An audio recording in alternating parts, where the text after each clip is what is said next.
beaucoup de nos compatriotes, environ 2500 qui ont été libérés.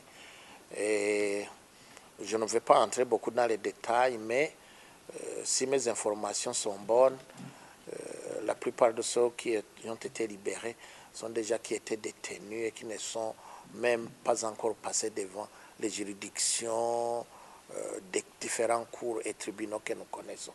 C'est-à-dire que ce sont des gens qui ne sont pas encore jugés.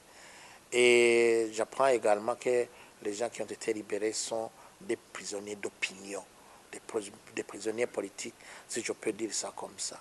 Or, la République du Burundi ne considère pas l'opinion comme étant un délit ni un crime. C'est plutôt un avis qu'on exprime. Et pour moi, ce genre d'individu avait été emprisonné injustement. Qu'on les lâche aujourd'hui, c'est une bonne chose. Nous devons nous en féliciter que les autorités aient constaté cela et qu'ils se résolvent à les libérer. Moi, je les encourage à aller de l'avant. Mais évidemment, la libération sous forme d'amnistie par le président de la République se fait généralement pour des personnes qui ont été condamnées.